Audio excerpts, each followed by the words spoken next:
Hello बच्चों, मुझे उम्मीद है आप सभी अच्छे होंगे। मैं आकाश फ्रॉम लर्नो हब, जहां पर आप सीख सकते हैं physics, chemistry, maths, biology absolutely for free only at learnohub.com।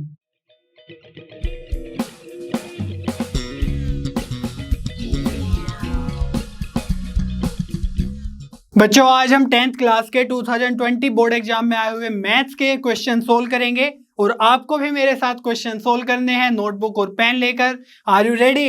चलिए शुरू करते हैं।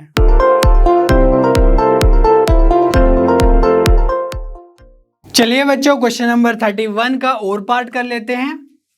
Prove that angle between the two tangents drawn from an external point to a circle is supplementary to the angle subtended by the line segment joining the points of contact at the center। ठीक है, तो सबसे पहले figure बना लेते हैं। एक हमारे पास सर्कल है, सपोज समथिंग लाइक दिस। ठीक है, और मैं इन पे टेंजेंट्स ड्रॉ कर रहा हूं from an external point, suppose something like this. तो जो पॉइंट ऑफ कॉन्टैक्ट है, सपोज ये सेंटर है, तो पॉइंट ऑफ कॉन्टैक्ट से जो सेंटर पे एंगल बन रहा है, ठीक है, सपोज फाई बन रहा है, that is supplementary to the angle between tangents. Suppose ये वाला एंगल थीटा है, ठीक है, तो हमें इन दोनों को सप्लीमेंट्री एंगल्स प्रूफ करना है। सप्लीमेंट्री एंगल्स होने के लिए टू एंगल्स का सम 180 डिग्री होना चाहिए। ठीक है, तो अगर हमने 180 प्रूफ कर दिया तो हमारा क्वेश्चन प्रूफ हो जाएगा। तो सपोज ये पॉइंट P है, ये A है, ये B है और ये सेंटर O है। ठीक है, तो अब हमें एक थ्योरम या प्रॉपर्टी यूज करनी है जिसके अकॉर्डिंग हम बोलते हैं कि जो टेंजेंट है और रेडियस है eight the point of contact 90 degree का एंगल बनाते हैं दोनों। ठीक है, तो हम बोल सकते हैं कि जो PBO है वो कितना होना चाहिए, 90 डिग्री। ऐसे ही PAOB कितना होना चाहिए, 90 डिग्री, क्योंकि वो भी टेंजेंट और रेडियस है। ठीक है, तो ये तो हो गया हमारा 90-90। अब आप ध्यान से देखो कि OAPB एक क्वाड्रिलेटरल है और हमें पता है कि क्वाड्रिलेटरल के सभी एंगल्स का सम मींस इंटीरियर एंगल्स का सम 360 डिग्री होता है। ठीक है, तो हम क्या करेंगे, सभी एंगल्स का सम 360 रख देंगे। तो P है हमारा थीटा और ये हो गया B हो गया हमारा 90 डिग्री, प्लस O हो गया है हमारा सपोज फाई, प्लस ये भी 90 डिग्री है। तो इन सभी का सम कितना होना चाहिए, 360 डिग्री। इतना क्लियर है? तो यहाँ पे 90 और 90 180 कर देंगे, तो theta plus phi plus 180 equals to 360 degree. अब क्या करेंगे, 180 को राइट हैंड साइड ले जाएंगे, तो theta plus phi equals to 360 में से 180 माइनस हो जाएगा उधर जाके, तो ये बचेगा 180 डिग्री। तो थीटा प्लस फाई मीन्स जो पॉइंट ऑफ कॉन्टैक्ट से हमने सेंटर पे एंगल बनाया है और एंगल बिटवीन टेंजेंट्स हमारा 180 डिग्री आ गया, मीन्स ये दोनों एंगल सप्लीमेंट्री हो गए। ठीक है बच्चों, क्वेश्चन नंबर 32 इस ईयर के सिलेबस से रिमूव हो चुका है, इसलिए अब हम सोल्व करेंगे क्वेश्चन नंबर 31। चलिए देखते हैं। Sine theta plus cos theta equals to P and sec theta plus cosec theta equals to Q, show that Q into P square minus 1 equals to 2P। तो हम यहाँ पे LHS लेके चलेंगे और RHS लाने की कोशिश करेंगे। ठीक है, तो LHS क्या है, Q, तो Q की वैल्यू पुट कर देते हैं, sec theta plus cosec theta into P square, P ये है तो ये आ जाएगा sign theta plus cos theta square minus 1 है, तो ये हो गया हमारा LHS। तो चलिए इसको सोल्व करते हैं। इसको अभी क्या करेंगे, हम सेक थीटा को लिख सकते हैं 1 अपॉन कोस थीटा, तो ये आ जाएगा 1 अपॉन कोस थीटा, और कोसेक थीटा को लिख सकते हैं 1 अपॉन साइन थीटा। ठीक है, और इसका ब्रैकेट ओपन कर लेते हैं, तो ये आ जाएगा sine square theta plus cos square theta plus 2 sine theta cos theta. ठीक है, ये तो आ गया ब्रैकेट वाला, और माइनस 1 भी है वहां पे। ऑलराइट, तो अब यहाँ पे चलो एलसीएम ले लेते हैं, तो यहाँ पे क्या आ जाएगा, कोस थीटा प्लस साइन, ये आ जाएगा cos theta into sine theta. ठीक है, एलसीएम ले रहे हैं ना, तो अगर कोस थीटा से डिवाइड करेंगे तो हमारा साइन थीटा बचेगा, तो साइन थीटा 1 से मल्टीप्लाई होगा तो ये आ जाएगा sign theta, plus sine theta से डिवाइड करेंगे तो कोस थीटा बचेगा, कोस थीटा की 1 में मल्टीप्लाई होगी तो ये आ जाएगा sign theta plus cos theta upon cos theta into sine theta. आप देख सकते हैं कि जो sine square theta plus cos square theta है ये कितना होता है, 1 होता है। तो इसको लिख सकते हैं 1 plus 2 sine theta cos theta -1। तो आप देख सकते हैं कि ये 1 से हमारा -1 कैंसिल हो जाएगा, तो चलिए कैंसिल कर देते हैं। तो ये आ गया हमारा sign theta plus cos theta upon sine theta into cos theta, ठीक है, into 2 sine theta into cos theta. तो आप यहाँ पे देख सकते हैं ये डिनोमिनेटर में है, ये न्यूमरेटर में है, तो हमारा sine theta cos theta cancel हो जाएगा। तो ये कितना बचा, 2 into sine theta plus cos theta. तो हम लिख सकते हैं 2, ये तो ये वाला 2 आ गया, और sign theta plus cos theta को क्या लिख सकते हैं, हमें गिवन था P, है ना, 2P। ये हमारा LHS आ गया है सोल्व करके, और RHS भी हमें यही लाना था। तो चलिए 2P आ गया हमारा RHS, ठीक है। तो हमारा ये प्रूफ हो गया है, ऑलराइट। तो चलिए बच्चों क्वेश्चन नंबर 34 सोल्व कर लेते हैं। 500 persons are taking dip into a cuboidal pond which is 80 meter long and 50 meter broad. What is the rise of water level in the pond if the average displacement of the water by a person is 0.04 metre cube? तो चलिए पहले cuboidal pond बना लेते हैं। Suppose pond is something like this, let me finish.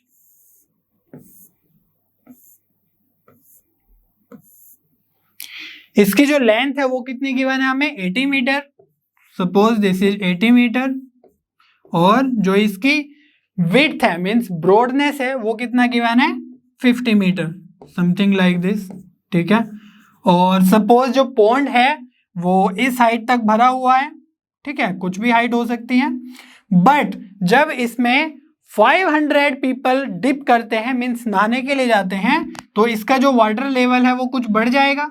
Suppose इतना बढ़ जाएगा, ठीक है। तो पहले सपोज इतना था, तो बाद में x मीटर लेटर से बढ़ जाएगा। तो हमारा जो वाटर लेवल है वो कुछ इस तरीके से बढ़ गया है। तो हम इसका वॉल्यूम फाइंड आउट करेंगे, ठीक है, कि कितना वॉल्यूम बढ़ गया है। तो कितना बढ़ गया है, हमें पता है विड्थ और लेंथ और हाइट आ गया है x, ठीक है। तो चेंज इन वॉल्यूम बेसिकली हम फाइंड आउट कर रहे हैं। तो 50 इंटू 80 इंटू x, ठीक है, ये कितना हो गया चेंज इन वॉल्यूम जब 500 पीपल इसमें डिप कर रहे हैं। और वो किसके इक्वल होना चाहिए, जो लोग उसमें घुस गए हैं नहाने के लिए उसके वॉल्यूम के इक्वल होना चाहिए। तो 500 पीपल घुस गए हैं और एक पीपल या एक पर्सन के कारण जो चेंज ऑफ वॉल्यूम है वो आ रहा है 0.04 मीटर क्यूब, ठीक है। तो हम क्या कर सकते हैं, 500 इंटू 0.04 ये हो जाएगा total volume displaced by persons, ठीक है। तो अब यहां से हमें x की वैल्यू फाइंड आउट कर लेनी है, ठीक है। तो चलिए करते हैं। तो x इक्वल टू क्या आ जाएगा, 500 इंटू 0.04 अपॉन 50 इंटू 80, ये उधर जाके डिवाइड करेगा, ठीक है। तो x इक्वल टू कितना आ जाएगा, चलिए देखते हैं। तो यहाँ से 50 से अगर हम 500 को डिवाइड करें तो 10 टाइम्स कट हो जाएगा, और 10 से अगर हम 80 को डिवाइड करें तो 8 टाइम्स कट हो जाएगा, ठीक है। तो ये आ गया हमारा 0.04 अपॉन 8, और यूनिट क्या है, मीटर। बट यहाँ पे आप देख सकते हैं कि ऊपर डेसिमल है, छोटा नंबर है, तो इसलिए हम इसको सेंटीमीटर में कन्वर्ट कर लेंगे। तो सेंटीमीटर में कन्वर्ट करने के लिए क्या करेंगे, 100 से सिंपली मल्टीप्लाई कर देंगे, क्योंकि 1 मीटर इक्वल टू 100 सेंटीमीटर होता है। तो ये आ जाएगा 8, और यहाँ पे आ जाएगा यूनिट सेंटीमीटर। तो आप देख सकते हैं कि 2 डिजिट्स पहले डेसिमल है, तो ये कैंसिल हो जाएगा 2 जीरो से, तो ये कैंसिल हो गया। तो x इक्वल टू क्या आ गया है, 4/8 सेंटीमीटर। और अगर हम 8 से 4 को डिवाइड करेंगे तो ये जाएगा 0.5 टाइम्स। तो x आ गया हमारा मीन्स डिस्प्लेसमेंट आ गया हमारा 0.5 सेंटीमीटर। ठीक है, चलिए बच्चों क्वेश्चन नंबर 35 सोल्व कर लेते हैं। Show that 12 raise to the power n can not end with digit 0 और 5 for any natural number n। तो सबसे पहले हम इसके फैक्टर्स कर लेते हैं। तो 12 raise to the power n, तो 12 के फैक्टर क्या होंगे, मैं डायरेक्ट लिख देता हूँ 2 इंटू 2 इंटू 3 की पावर n। तो अगर इसको पावर को डिस्ट्रीब्यूट कर दिया जाए तो ये आ जाएगा 2 की पावर n इंटू 2 की पावर n इंटू 3 की पावर n। अब हम यहाँ पे देख सकते हैं कि यहाँ पे 5 का कोई भी फैक्टर नहीं है। ठीक है, और किसी भी नंबर को 0 या 5 से एंड होने के लिए हमें 5 का फैक्टर होना जरूरी है। कोई भी नंबर देख सकते हैं आप, सपोज 25, तो ये 5 से एंड हो रहा है, तो आप देख सकते हैं कि इसके जो फैक्टर्स होते हैं वो होते हैं 5 इंटू 5। तो कोई भी नंबर, या फिर 20 ले लेते हैं, तो ये 0 से एंड हो रहा है, तो इसका फैक्टर क्या होंगे 2 इंटू 4 और इंटू 5। ठीक है, तो यहाँ पे भी आप देख सकते हैं कि 5 का फैक्टर होना जरूरी है। तो 0 और 5 के एंड होने के लिए, ठीक है, 5 का फैक्टर होना जरूरी है, बट इसमें हमारे पास 5 का फैक्टर नहीं है, तो इसलिए हम बोल सकते हैं that it can not end with 0 और 5। ठीक है, चलिए बच्चों क्वेश्चन नंबर 35 का और पार्ट करते हैं। Prove that √2 plus √5 is irrational. तो हमने पहले भी इस तरह के क्वेश्चन किए हुए हैं। जब भी हमें इरेशनल प्रूफ करना हो तो हम कॉन्ट्रडिक्शन मेथड का यूज करते हैं। ठीक है, और उसमें सबसे पहला स्टेप क्या होता है कि जिसको भी इरेशनल प्रूफ करना है उसी को हम एज्यूम कर लेते हैं कि वो रेशनल है। So let's assume √2 plus √5 is a rational number. तो अगर हमने इसको रेशनल नंबर प्रूफ एज्यूम कर लिया है तो इसको हम a/b की फॉर्म में लिख सकते हैं, है ना, और b जहां पे 0 के इक्वल नहीं होना चाहिए। तो √2 plus √5 equals to a/b where b is not equals to 0। तो अब हम क्या करेंगे, इस इक्वेशन में दोनों साइड स्क्वायर कर देंगे। ठीक है, तो √2 plus √5 square equals to a/b का होल स्क्वायर। तो चलिए इस ब्रैकेट को ओपन करते हैं, तो √2 स्क्वायर हो जाएगा तो ये बन जाएगा 2, और √5 का स्क्वायर होगा तो 5 बन जाएगा, प्लस 2ab होता है तो 2 इंटू √2 इंटू √5, और इधर क्या आएगा a square plus upon b square. ठीक है, तो 2 प्लस 5 हो जाएगा हमारा 7, प्लस 2 इंटू, और जो ये ब्रैकेट रूट में है 2 और 5 तो ये मल्टीप्लाई हो जाएगा, तो ये आ जाएगा 2√10। ठीक है, तो a square upon b square. अब यहाँ पे हम 7 उधर ले जाएंगे तो ये कितना आ जाएगा a square by b square minus 7, और ये है 2√10। तो 2√10 इक्वल्स टू, यहाँ पे एलसीएम ले लेंगे b स्क्वायर, तो ये आ जाएगा न्यूमरेटर में a square minus 7b square. ठीक है, यहां से अगर हम √2 कैलकुलेट करें, सॉरी √10 कैलकुलेट करें तो ये आ जाएगा 2 से डिवाइड आ जाएगा। ठीक है, तो ये आ जाएगा a square minus 7b square upon 2b square. तो ये हमारा √10 का वैल्यू आ गया है। अब आपको यहाँ पे ध्यान से देखना है कि जो राइट हैंड साइड है वो सारे क्या है, रेशनल नंबर है। ठीक है, तो ये हमारा हो जाएगा RHS इज रेशनल।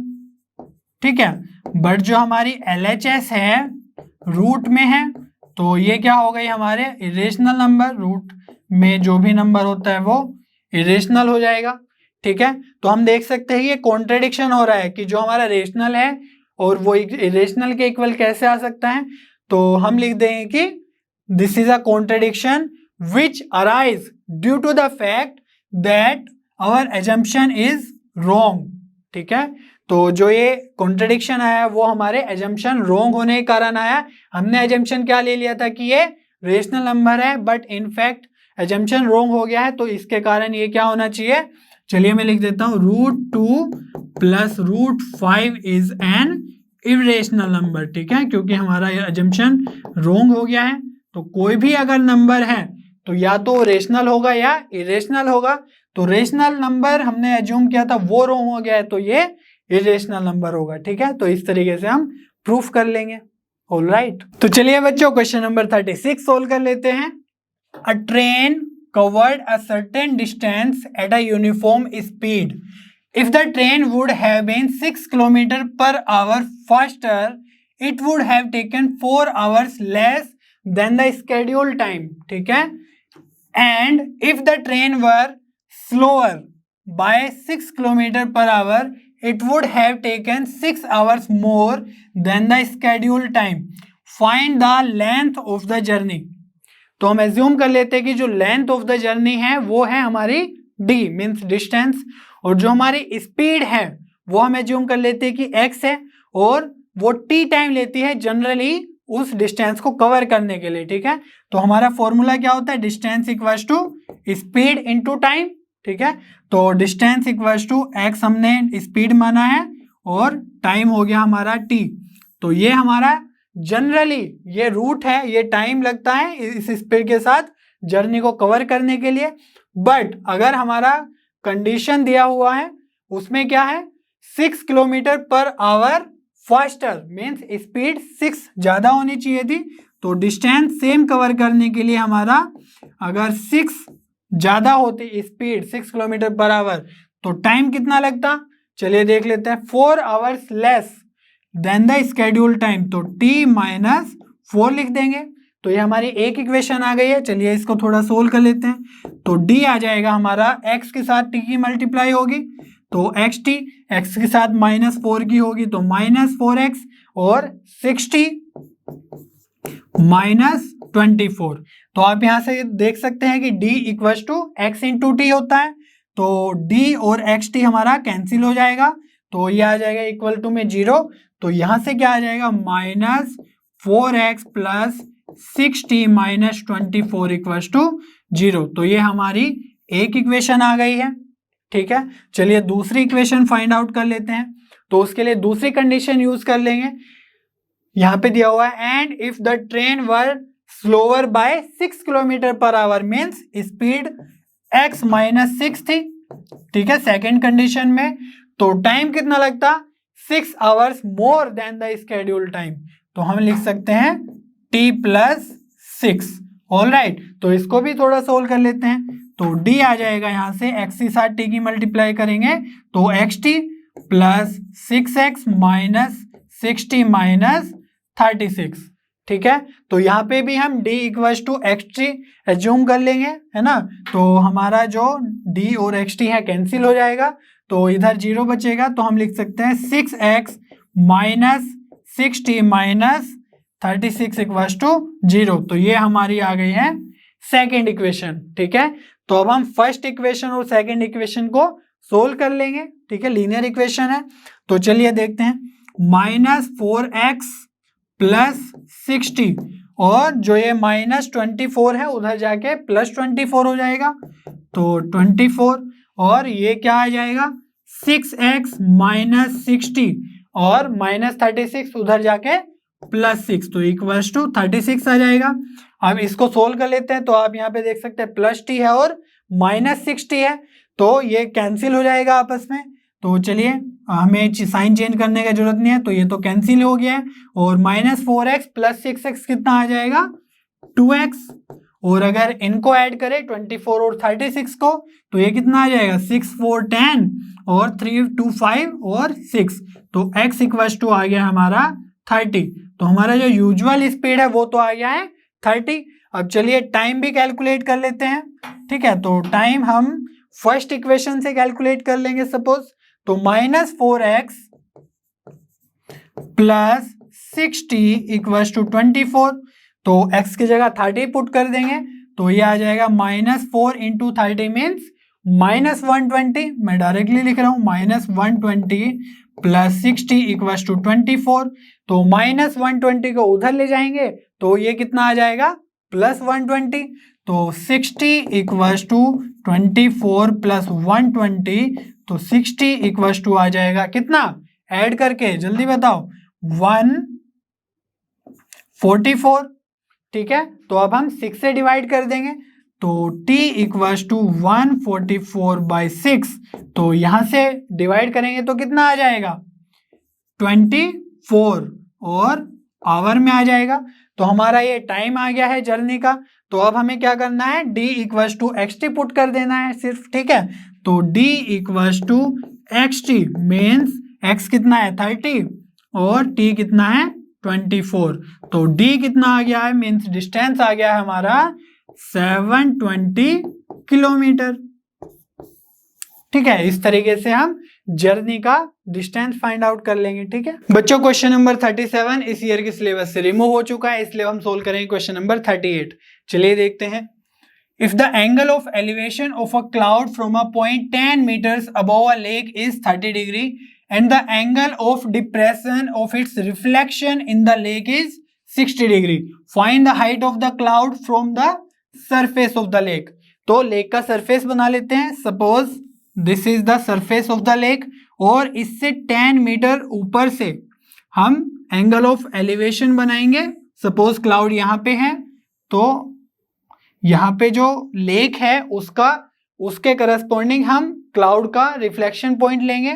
तो सपोज जो ये डेप्थ है, सपोज ये टोटल जो लेक से हाइट है क्लाउड की, वही डेप्थ भी होगी, ठीक है, रिफ्लेक्शन के कारण। तो यहां से हम बोल सकते हैं कि जो एंगल ऑफ एलिवेशन गिवन है वो हमारा 30 डिग्री है। तो आप देख सकते हैं कि ये 10 है तो ये वाला भी हाइट 10 होगा, ठीक है। और ये जो बचा ये कितना आ जाएगा हमारा, टोटल ये h है तो 10 माइनस, तो ये आ जाएगा हमारा h माइनस 10, ठीक है। और ये तो h है ही। और जो एंगल ऑफ डिप्रेशन है of the reflection in the lake वो कितना है 60 डिग्री। तो चलिए मैं अब इनको नेमिंग कर देता हूं। तो सपोज ये पॉइंट है A, B, C, D, E और लास्ट में है F। तो अब हम क्या करेंगे, सबसे पहले BCD ट्राइंगल में देखेंगे, ठीक है। तो यहाँ पे आप देख सकते हैं कि जो 30 डिग्री है उसके करस्पॉन्डिंग CD हमारा परपेंडिकुलर हो जाएगा और BD हमारा बेस हो जाएगा, ठीक है। तो परपेंडिकुलर अपॉन बेस को यूज करने के लिए हम कौन सा ट्रिग्नोमेट्रिक रेशियो यूज कर सकते हैं, tan थीटा। तो यहाँ पे हम लिख सकते हैं tan 30 equals to P upon B means H minus tan upon, और जो ये BD का डिस्टेंस है सपोज ये x है, ठीक है, और जो ये A है ये भी x होगा फिर, ठीक है, बाकी उसकी जरूरत नहीं पड़ेगी, but BD is x suppose. तो यहां से x आ गया, tan 30 है 1/√3, तो ये आ गया हमारा h माइनस 10 अपॉन x।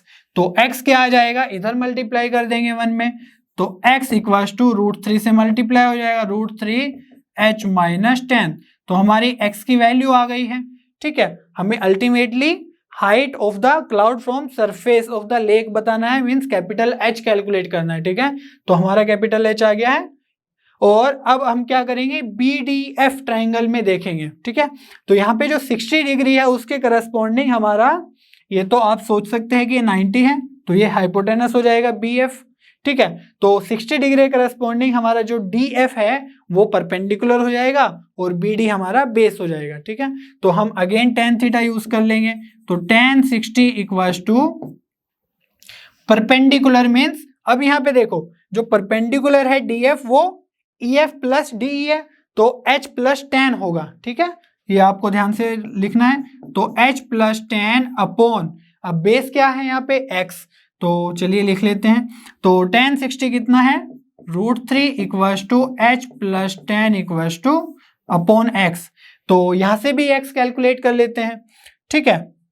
तो x क्या आ जाएगा, ये इधर मल्टीप्लाई करेंगे तो √3x equals to H plus tan, या अगर x कैलकुलेट करना है तो ये आ जाएगा H प्लस tan अपॉन √3, ठीक है। तो हमारे पास x की वैल्यूज आ गई है इन टर्म्स ऑफ h।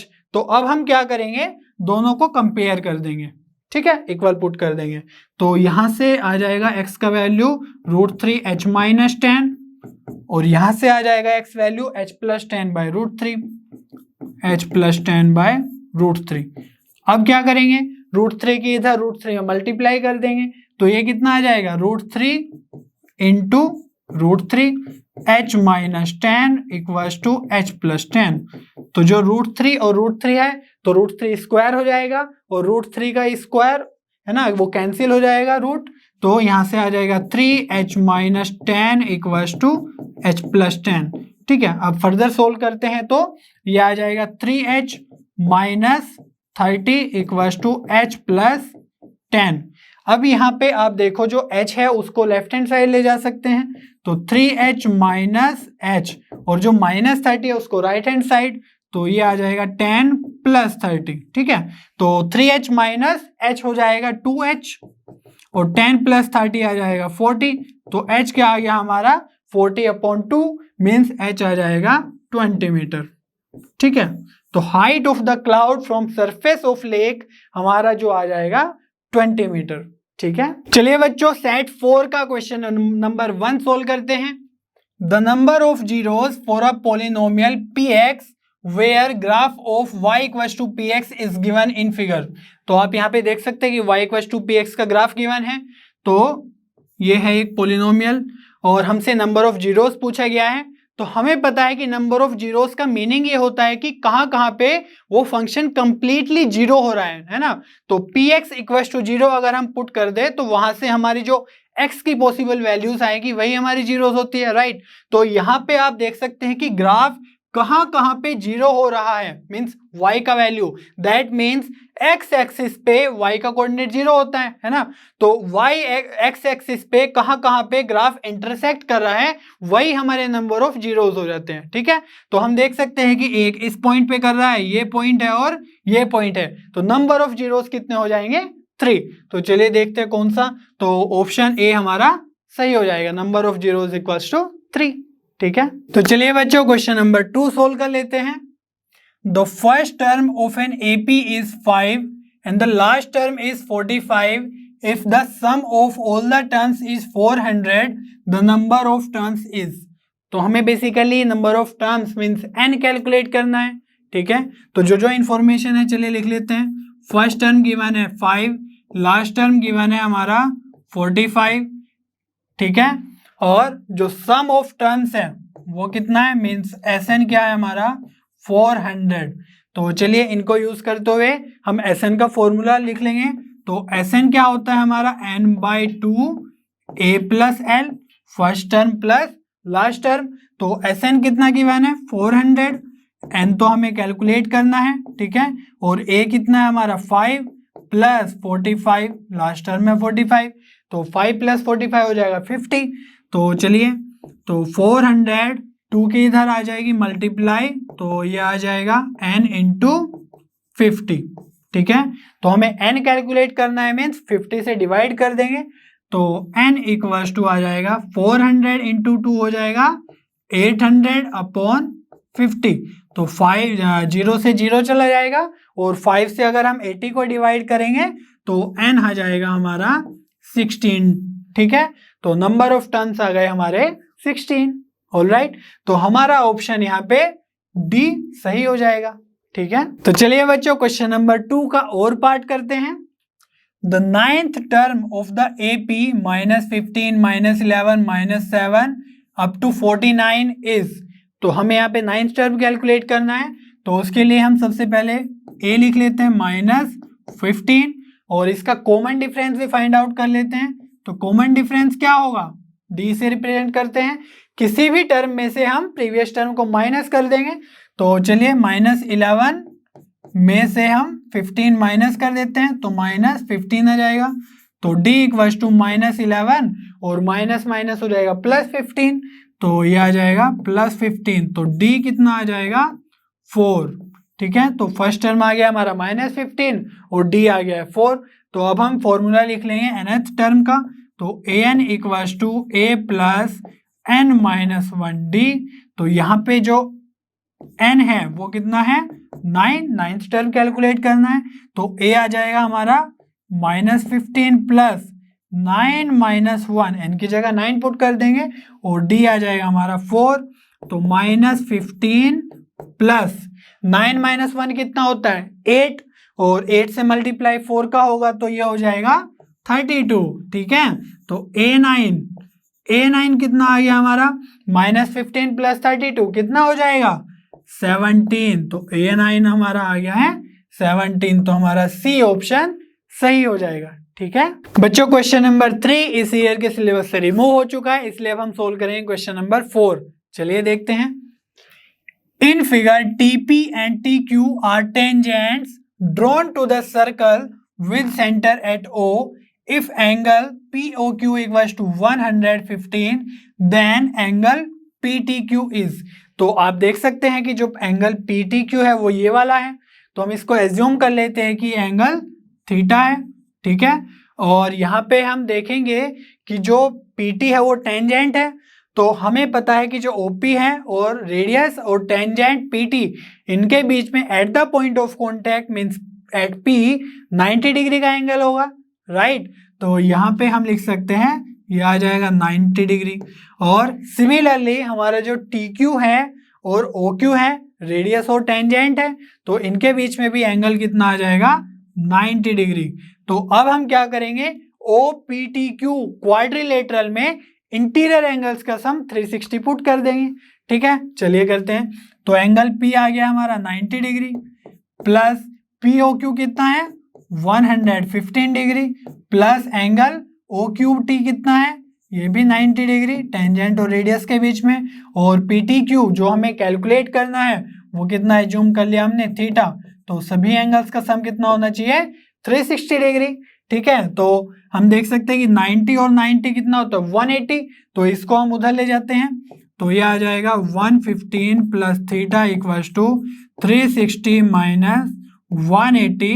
तो 360 में से 180 जाएगा तो 180 बचेगा, तो 115 प्लस थीटा इक्वल्स टू 180। ठीक है, बट हमें थीटा कैलकुलेट करना है तो 115 को भी ले जाते हैं उधर, तो थीटा इक्वल्स टू 180 माइनस 115, तो थीटा यहाँ से आ जाएगा 65 डिग्री। ठीक है, तो चलिए देखते हैं कौन सा ऑप्शन सही है। तो हमारा डी ऑप्शन सही हो जाएगा। ठीक है, इतना आसान था ये। तो चलिए बच्चों क्वेश्चन नंबर 5 सोल्व कर लेते हैं। The value of theta for which cos 10 plus theta equals to sine 30 degree is. तो हमें थीटा की वैल्यू फाइंड आउट करनी है, तो चलिए इसको लिख लेते हैं। तो कोस 10 प्लस थीटा, और हमें पता है कि जो साइन 30 है वो कितना होता है 1/2, तो इसको लिख सकते हैं 1/2। तो चलिए कोस 10 प्लस थीटा और 1/2 कोस की टर्म्स में कब होता है 60 डिग्री पे, तो हम लिख सकते हैं 1/2 को कोस 60 डिग्री। तो ये तो ट्रिग्नोमेट्रिक टेबल से आपको याद होगा। तो अब आप देख सकते हैं कि कोस और कोस इक्वल हो गए, तो अब हम एंगल्स कंपेयर कर सकते हैं। तो हम लिख सकते हैं 10 plus theta equals to 60 degree, तो थीटा कितना आ जाएगा 60 माइनस 10 डिग्री, तो थीटा आ गया हमारा 50 डिग्री। ठीक है, तो चलिए देख लेते हैं कौन सा ऑप्शन सही होगा। तो हमारा ऑप्शन ए सही हो जाएगा। ठीक है, तो चलिए बच्चों क्वेश्चन नंबर 6 सोल्व कर लेते हैं। A bag contains 3 red, 5 black and 7 white balls. A ball is drawn at random from the bag at the probability that the ball drawn is not black is। तो हमें probability find out करनी है कि ball black नहीं है। ठीक है, तो चलिए लिख लेते हैं पहले क्या क्या बॉल्स हैं। तो 3 रेड बॉल्स हैं, रेड को मैं R से डिनोट कर रहा हूँ, 5 ब्लैक बॉल्स हैं 5B, और 7 व्हाइट बॉल्स हैं। ठीक है, तो ये क्या है हमारी टोटल बॉल्स। तो टोटल बॉल्स कितनी हो गई 7 + 5 12 + 3 15, तो टोटल बॉल्स हो गए हमारी 15। ठीक है, तो अब हमें probability of not black find out करना है। ठीक है, कि वो बॉल ब्लैक नहीं होना चाहिए। तो ब्लैक नहीं होना चाहिए मीन्स व्हाइट और रेड हो सकता है। ठीक है, तो हमारा व्हाइट कितना है 7 और रेड कितना है 3, तो 10 बॉल्स हो सकता है, 5 बॉल्स नहीं होना चाहिए। तो हमारा फेवरेबल आउटकम्स कितना हो गया है 10, है ना, व्हाइट प्लस रेड को मिला के। और टोटल कितना है हमने पहले ही चेक कर लिया है 15, तो प्रोबेबिलिटी ऑफ नॉट ब्लैक कितना आ जाएगा 5 से डिवाइड कर देंगे 2 आ जाएगा और ये 3 आ जाएगा, तो 2/3 प्रोबेबिलिटी हो जाएगा। ठीक है, चलिए बच्चों क्वेश्चन नंबर 7 देख लेते हैं। The pair of linear equations y = 0 and y = -6 has. तो यहाँ पे आप देख सकते हो ऑप्शन में सॉल्यूशंस की बात करी जा रही है, ठीक है। तो सबसे पहले मैं इन दोनों लाइन को कोऑर्डिनेट एक्सिस पे ड्रॉ कर देता हूँ।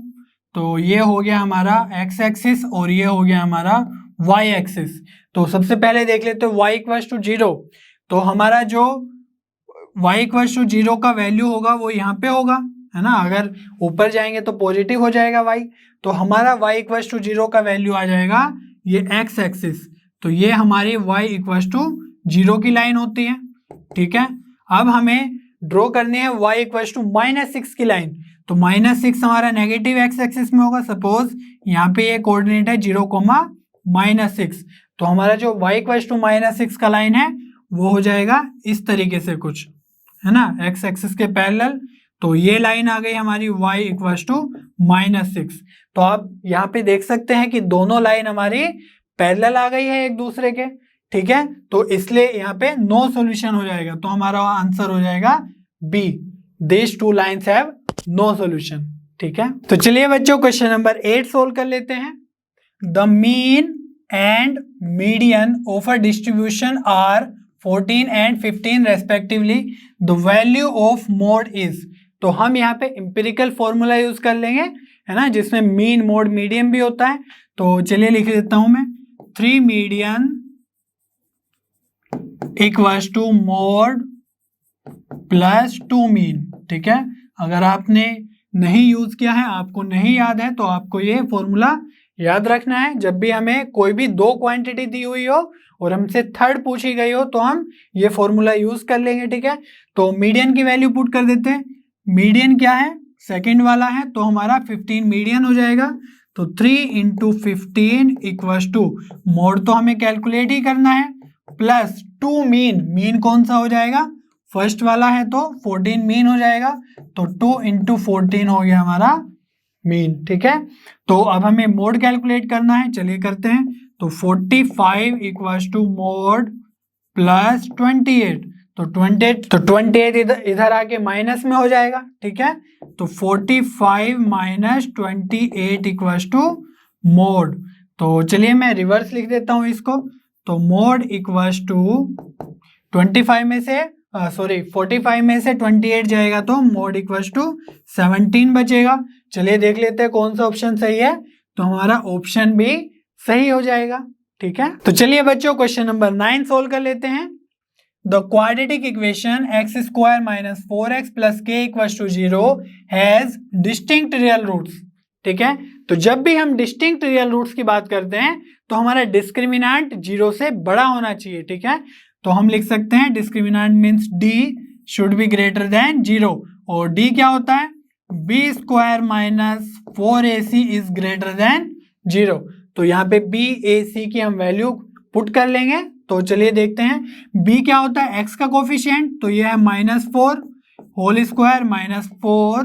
a क्या है हमारा x² का कोफिशिएंट, तो ये हो जाएगा 1। और c क्या है कांस्टेंट, तो ये है हमारा k should be greater than 0। तो यहाँ पे चलिए सोल्व कर लेते हैं। तो -4 का स्क्वायर हो जाएगा 16 और यहाँ पे -4 × 1 तो -4 ही रहेगा और k से मल्टीप्लाई होगा तो -4k ग्रेटर देन 0।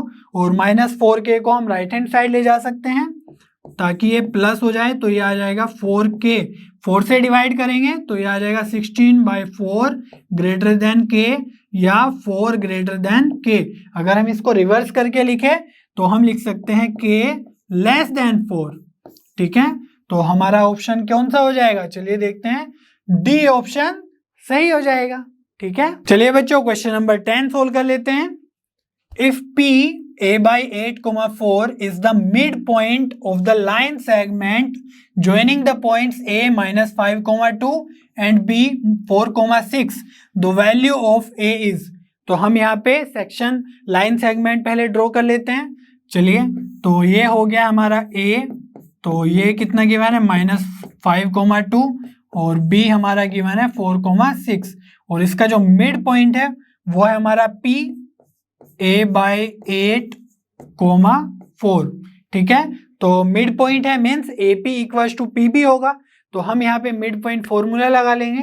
तो मिड पॉइंट फॉर्मूला क्या हो जाएगा, पहले a/8, 4 हम p के कोऑर्डिनेट्स लिख देते हैं जो हमें ऑलरेडी गिवन थे, और मिड पॉइंट फॉर्मूला लगा के a और b पे हमारा जो फॉर्मूला, हमारे जो कोऑर्डिनेट्स बनेंगे वो आएंगे -5 + 4/2 x1 + x2/2, और y कोऑर्डिनेट कैसे आएगा, y1 + y2/2, तो 2 + 6/2।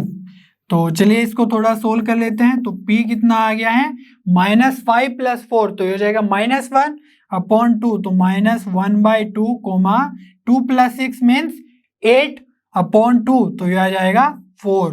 तो चलिए इसको भी मैं लिख देता हूँ a/8, 4। तो आप देख सकते हैं कि जो y कोऑर्डिनेट है वो तो सेम ही आ गया है, हमें x कोऑर्डिनेट को कंपेयर कर लेना है। तो a/8 = -1/2, तो 2 से 8 जाएगा हमारा 4 टाइम्स, तो ये बचा a/4 = -1, तो 4 की मल्टीप्लाई उधर हो जाएगी, तो a = -1 × 4 हो जाएगा -4, तो a की वैल्यू आ गई है हमारी -4, तो हमारा ऑप्शन 8 सही हो जाएगा।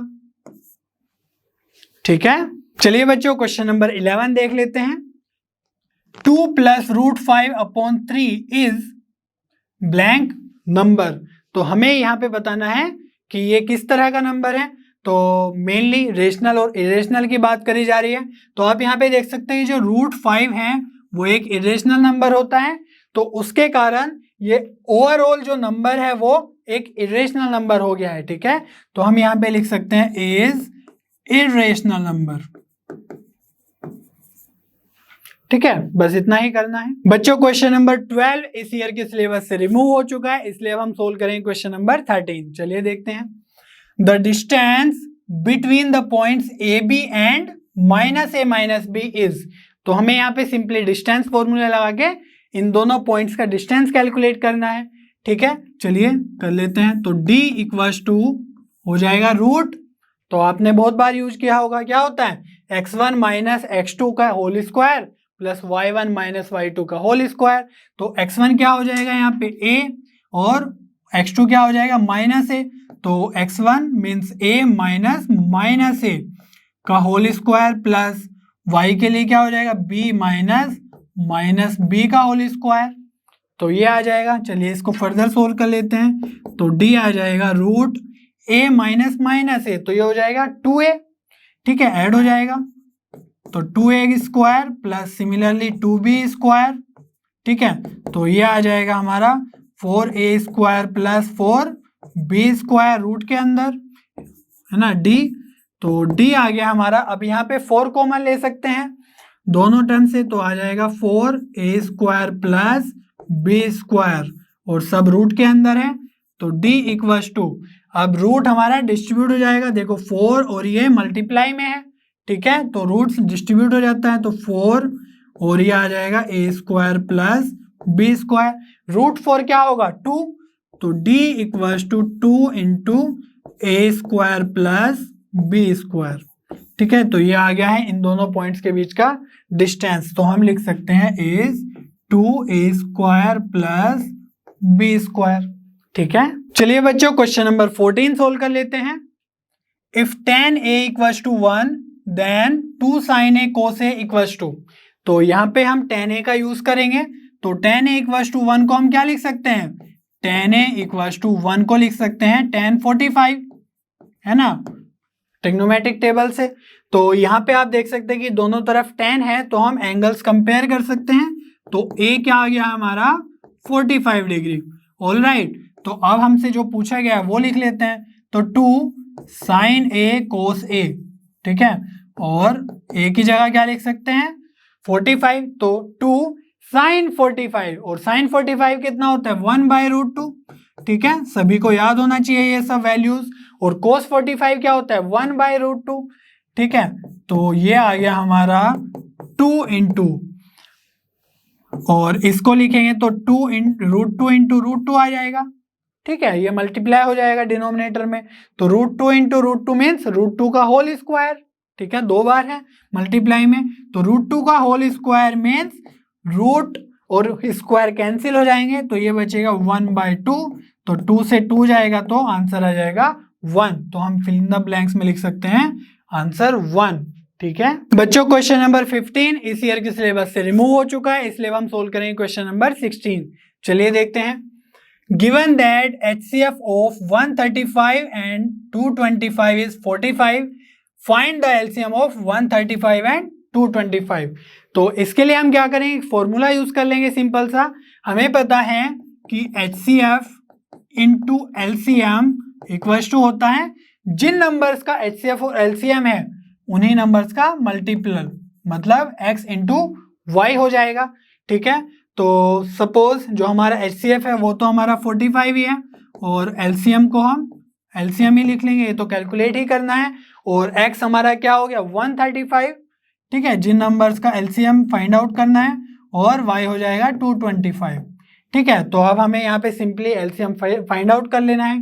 तो हम क्या करेंगे, 45 उधर जाके डिवाइड कर देगा, तो 135 इंटू 225 अपॉन 45। तो अब आप यहाँ पे देख सकते हैं कि हम 45 से 135 को डिवाइड कर सकते हैं, तो कितने टाइम्स होगा, तो 3 टाइम्स हो जाएगा। तो LCM इक्वल्स टू 3 इंटू 225, तो 3 की मल्टीप्लाई कर देंगे अब 225 में, तो LCM आ जाएगा हमारा 3 5 जा 15, 1 कैरी, 3 2 जा 6, 7, 3 2 जा 6, तो LCM आ गया हमारा 675। ठीक है, चलिए बच्चों क्वेश्चन नंबर 17 सोल्व कर लेते हैं। In figure a tightly stretched rope of length 20 metre is tied from the top of a vertical pole to the ground. Find the height of the pole if the angle made by the rope with the ground is 30 degree. तो आप यहाँ पे देख सकते हैं ये vertical पोल है, तो ये ग्राउंड के साथ 90 डिग्री का एंगल बनाएगा। ठीक है, वर्टिकल है, और जो AB की हाइट हो जाएगी मीन्स पोल की, सपोज H है, और यही हमें फाइंड आउट करना है। ठीक है, तो अब हम ABC ट्राइंगल में अगर ध्यान से देखेंगे तो 30 डिग्री के करस्पॉन्डिंग हमारा जो AB है वो परपेंडिकुलर हो जाएगा, और जो BC है वो हाइपोटेनस हो जाएगा। ठीक है, तो परपेंडिकुलर और हाइपोटेनस को यूज करते हुए कौन सा ट्रिग्नोमेट्रिक रेशियो होता है, सोचो, साइन का। यस, तो हम लिख सकते हैं sine 30 equals to P upon H, means जो हाइट है ना, और जो हाइपोटेनस है वो है हमारा 20, तो साइन 30 कितना होता है 1/2 इक्वल्स टू H बाय 20, तो 20 की अगर इधर मल्टीप्लाई होगी तो ये आ जाएगा 20/2 इक्वल्स टू H, है ना, तो 2 से 20 जाएगा 10 टाइम्स, तो H आ गया हमारा 10 मीटर। ठीक है, चलिए बच्चों क्वेश्चन नंबर 18 सोल्व कर लेते हैं। 2 dice are thrown simultaneously. What is the probability that the sum of the two numbers appearing on the top is 13? तो हमें पता है कि जो डाई है वो 1 to 6 नंबर्स कंटेन करती हैं। ठीक है, और जब 2 डाइस एक साथ फेंकी जाती हैं तो उनका सैंपल स्पेस होता है 36। ठीक है, और यहाँ पे हमसे बात करी हुई है सम इक्वल्स टू 13 आना चाहिए। तो हमें पता है कि अगर हम दोनों डाइस को फेंकेंगे तो जो मैक्सिमम नंबर्स हमारा अपीयर होगा वो क्या होगा 6 और 6। ठीक है, तो फर्स्ट डाई पे भी सपोज 6 आ गया और सेकंड डाई पे भी 6 आ गया है, बट अगर इनका हम सम कर दें तो वो कितना आएगा 12। तो maximum some on the both dice वो कितना होगा 12, बट हमसे पूछा गया है 13, तो हम बोल सकते हैं कि 13 कभी भी डाइस पे अपीयर ही नहीं होगा, तो मीन्स ये फेवरेबल आउटकम में आएगा ही नहीं। तो हमारा जो प्रोबेबिलिटी हो जाएगा ऑफ सम इक्वल्स टू 13, तो प्रोबेबिलिटी कितना हो जाएगा, फेवरेबल आउटकम तो 0 है अपॉन 36 टोटल सैंपल स्पेस होता है, तो प्रोबेबिलिटी कितना आ जाएगा यहाँ पे सिंपली 0। ठीक है बच्चों, क्वेश्चन नंबर 19 इस ईयर के सिलेबस से रिमूव हो चुका है, इसलिए हम सोल्व करेंगे क्वेश्चन नंबर 20। चलिए देखते हैं। In figure, AB and CD are common tangents to circles which touch each other at D. If AB equals to 8 centimeter, then find the length of CD. तो हम यहाँ पे एक्सटर्नल पॉइंट से जो tangent का कंसेप्ट होता है वो यूज करेंगे। तो मैं इस छोटे सर्कल को सपोज C1 बोल रहा हूँ और बड़े सर्कल को C2 बोल दे रहा हूँ। ठीक है, तो C1 पे आप ध्यान से देखें तो C पॉइंट से हम टेंजेंट डाल रहे हैं CA और CD, तो इन दोनों टेंजेंट की लेंथ इक्वल होनी चाहिए। तो हम लिख सकते हैं AC इक्वल्स टू CD। इतना क्लियर है। अब अगर हम C2 सर्कल की बात करें तो उस पे भी जो C पॉइंट है उससे हम टेंजेंट्स डाल रहे हैं CD और CB, तो हम बोल सकते हैं कि जो CD है वो इक्वल टू CB होना चाहिए, राइट। तो क्योंकि एक्सटर्नल पॉइंट से टेंजेंट लेंथ इक्वल होती हैं तो CD इक्वल टू CB भी आ गया है, ठीक है। तो ये तीनों क्वांटिटीज इक्वल होगी। अब हम बात करते हैं, हमें गिवन है AB इक्वल टू 8 सेंटीमीटर, तो AB इक्वल टू 8, तो AB को हम क्या लिख सकते हैं, AC प्लस BC, तो AC plus BC equal to 8 होना चाहिए, ठीक है। अब हमें पता है कि जो AC और BC है वो तो इक्वल है, तो हम क्या लिख सकते हैं, AC इक्वल टू BC, तो चलो BC को भी AC लिख लेते हैं, तो AC plus AC equal to 8 या 2AC इक्वल टू 8 और 2 से डिवाइड कर देंगे तो AC की वैल्यू कितनी आ गई है हमारी 8/2 मीन्स AC इक्वल टू 4। अब हमारे पास AC का वैल्यू आ गया है, बट हमें फाइंड आउट करना है लेंथ ऑफ CD, बट हमें पता है कि AC इक्वल टू CD भी है ना, C पॉइंट से एक्सटर्नल टेंजेंट ऑन C1, तो हम लिख सकते हैं AC इक्वल टू CD और AC कितना है 4, तो हमारा जो CD है वो भी कितना हो गया है 4, ठीक है। इस तरीके से हम सोल्व कर लेंगे। चलिए बच्चों क्वेश्चन नंबर 21 सोल्व कर लेते हैं। Solve for x 6x square plus 11x plus 3 equals to 0, ये क्वाड्रेटिक इक्वेशन है, इसमें हमें फैक्टराइजेशन करके x की वैल्यूज फाइंड आउट कर लेनी है, ठीक है। तो फैक्टर कैसे करते हैं, सबसे पहले हम 3 की मल्टीप्लाई 6 में करेंगे तो ये कितना आ गया 18, तो अब हमें ऐसे 2 नंबर चाहिए जिसको मल्टीप्लाई करके 18 आ जाए और सम करके 11 आ जाए, ठीक है। तो मैं सोच पा रहा हूं कि 9 और 2 ऐसे नंबर्स हो सकते हैं, ठीक है। अगर आपको प्रॉब्लम होती है तो आप प्राइम फैक्टराइजेशन कैलकुलेट करके भी कैलकुलेट कर सकते हैं नंबर्स, ठीक है। तो 6x square plus 11x plus 3 equals to 0 ये है, और इसको हम क्या लिखना है 9 प्लस 2x, तो 6x square plus 9x plus 2x plus 3 equals to 0, तो 9x प्लस 2x बेसिकली 11 ही लिखा हुआ है।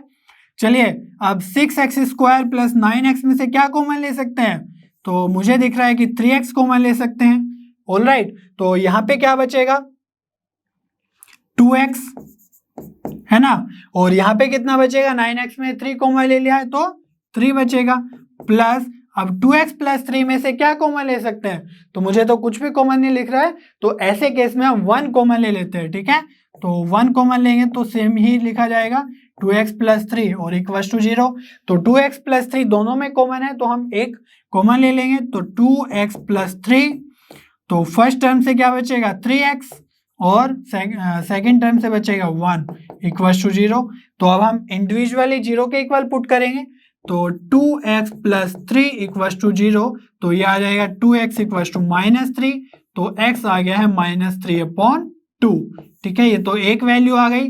अब हम 3x प्लस 1 को भी 0 पुट कर लेंगे, तो ये आ जाएगा 3x प्लस 1 इक्वल्स टू 0, तो 3x equals to -1, x equals to 3 से डिवाइड कर देंगे तो ये आ जाएगा -1/3, ठीक है। तो ये x की दो वैल्यू आ गई -3/2 और -1/3, ठीक है, समझ में आया। चलिए बच्चों क्वेश्चन नंबर 22 सोल्व कर लेते हैं। The parameters of 2 similar triangles are 30 centimeter and 20 centimeter respectively. If one side of the first triangle is 9 centimeter long, find the length of the corresponding side of the second triangle. तो हम assume कर लेते हैं कि suppose हमारे पास 2 triangles है ABC and PQR, और ये क्या है दोनों सिमिलर ट्राइंगल्स हैं, ये गिवन है, तो ABC PQR, ठीक है। और ABC की जो फर्स्ट साइड है जो 9 गिवन है, सपोज AB है 9 और जो PQ है करस्पॉन्डिंग साइड उसको हम X एज्यूम कर लेते हैं, ठीक है।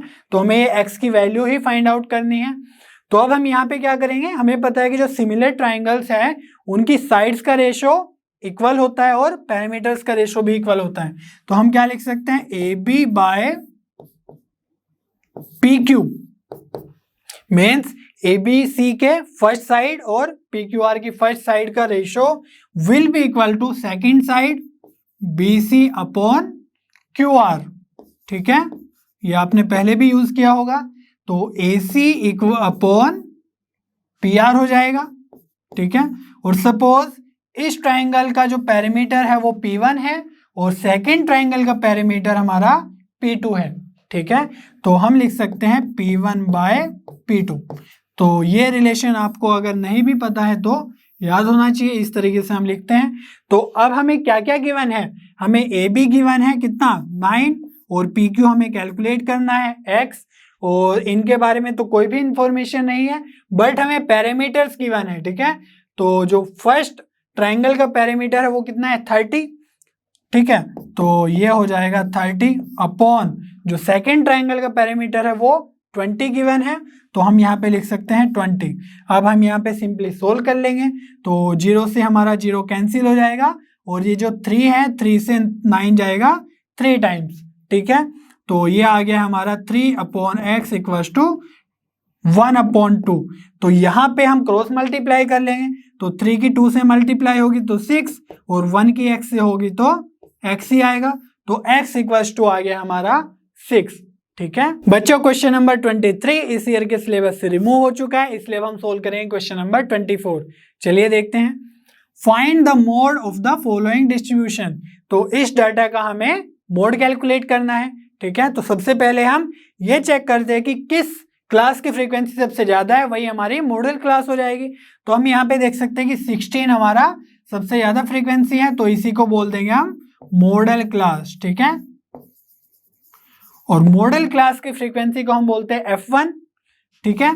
तो F1 हो गया हमारा 16 और प्रीवियस क्लास की फ्रीक्वेंसी को बोलते हैं हम F0 या F0 और नेक्स्ट क्लास की फ्रीक्वेंसी को बोलते हैं हम F2। तो ये सब वैल्यूज हमें आ गई है।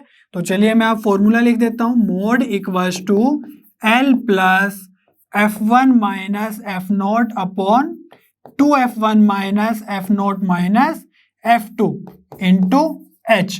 तो L क्या है यहाँ पे, इसकी हमने बात नहीं करी। L होता है lower limit of the model class, ठीक है।